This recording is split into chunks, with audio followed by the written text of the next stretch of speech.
जब भी ज्यादातर लोगों से पूछा जाता है कि कोई शांत या शर्मिला इंसान की तस्वीर बनाए, तो वो एक ऐसे व्यक्ति के बारे में सोचता है कि जो दिखने में वीक होता है और जिसमें कॉन्फिडेंस की भी कमी होती है। लेकिन ये हमेशा सच नहीं होता है। रियलिटी में हर चुप रहने वाला इंसान कमजोर नहीं होता है।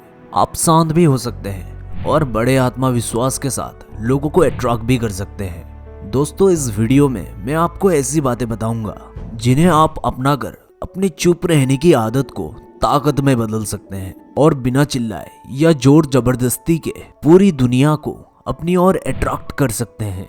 दोस्तों, चुप रहना कमजोरी नहीं है और ये किसी शक्ति से कम भी नहीं है। ये पूरी दुनिया को बदलने की शक्ति रखती है और इस शक्ति का उपयोग कोई भी कर सकता है जो इसे अपनाने के लिए तैयार है। एक शांत इंसान पूरी दुनिया पर बड़ा असर डाल सकता है।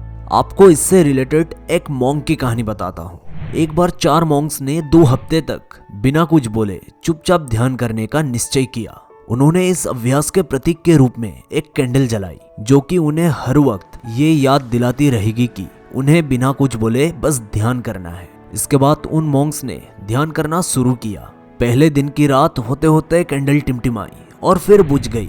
ये देखते ही पहले मॉन्क ने कहा, अरे नहीं, यह कैंडल तो बुझ गई। फिर दूसरे मॉन्क ने कहा, हमें बात नहीं करनी चाहिए, हमने कुछ भी ना बोलने की कसम खाई थी। फिर तीसरे मॉन्क ने भी कहा, तुम दोनों को बोलने की क्या जरूरत थी। चौथा मॉन्क हंसा और बोला, मैं अकेला हूँ जिसने बात नहीं की। दोस्तों, उन सभी के बोलने के अपने अलग अलग कारण थे, लेकिन चारों मॉन्क में से प्रत्येक ने बिना कुछ सोचे समझे तुरंत ही अपने विचार रख दिए। उनमें से किसी ने भी इस स्थिति को सुधारने का प्रयास नहीं किया। उसी आश्रम में उन चारों के अलावा एक बूढ़ा बुद्धिमान मॉन्क भी था। वह बिना कुछ बोले और उनकी तरफ ध्यान दिए बिना ही चुपचाप अपना ध्यान करता रहा। इस तरह से उस बुद्धिमान मॉन्क ने बिना एक शब्द बोले उन चारों को ही उनकी गलती का एहसास करा दिया, जो कि वो चारों बोलकर भी नहीं कर पाए। दोस्तों, हमें इस कहानी से यही सीख मिलती है कि बिना सोचे समझे और जरूरत से अधिक बोलने पर हमें खुद ही लोगों के सामने शर्मिंदा होना पड़ता है।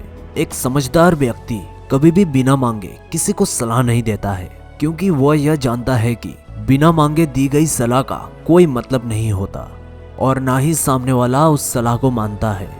लेकिन आजकल लोगों ने अपनी प्रॉब्लम बताई नहीं कि हम उन्हें सॉल्यूशन देना शुरू कर देते हैं, जबकि 99% केसेस में जब लोग हमसे प्रॉब्लम शेयर कर रहे होते हैं तब वो हमसे कोई सॉल्यूशन सुनना नहीं चाहते, बल्कि वो तो बस ये चाहते हैं कि हम उनकी बातों को ध्यान से सुन ले और इससे उन्हें कुछ समय के लिए शांति महसूस होती है, क्योंकि हम उन्हें जो सलाह देंगे यह उन्हें भी पता ही है। हर इंसान को पता ही है कि क्या सही है और क्या गलत है। इसलिए जब अगली बार हमसे कोई अपनी प्रॉब्लम शेयर करे तो हम बस उसकी बातों को ध्यान से सुने, उसे सलाह देना ना शुरू कर दे जब तक कि उसने मांगी ना हो, क्योंकि सामने वाला इंसान बस हमसे इतना ही चाहता है कि हम उसकी बातों को ध्यान से सुने और समझे। ये बात तो आप लोगों ने भी सुनी ही होगी, हम जितना कम बोलते हैं उतने ही समझदार होते जाते हैं, और इसका उल्टा भी उतना ही सही है। जो जितना बुद्धिमान होगा वो उतना ही कम बोलेगा। दोस्तों, जब एक व्यक्ति शांत रहने की आदत डालता है तो वो दूसरों की बातों को ज्यादा ध्यान से सुन सकता है। इससे अलग अलग पॉइंट ऑफ व्यू और नए नए विचारों की बेहतर समझ होती जाती है। शांत होने का अर्थ सिर्फ बोलने की कमी नहीं है। एक शांत व्यक्ति दुनिया को कई तरह से बदल सकता है। उड़ान देने वाला बनना, दूसरों को सुनना और शांति की माहौल तैयार करना और अपने कार्य करने की क्षमता का उपयोग करना, इनसे वो दुनिया पर कई तरह के परिवर्तन ला सकता है।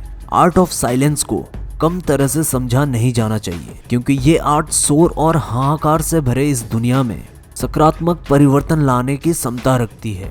इस वीडियो को देखने के लिए आपको बहुत बहुत शुक्रिया। दोस्तों, आप हमें कमेंट करके अपना पॉइंट ऑफ व्यू भी बता सकते हैं। वीडियो पसंद आया तो लाइक करें और ऐसे वीडियोस के लिए चैनल को सब्सक्राइब करें। तो दोस्तों, मिलते हैं अगले वीडियो में। जय हिंद, जय भारत।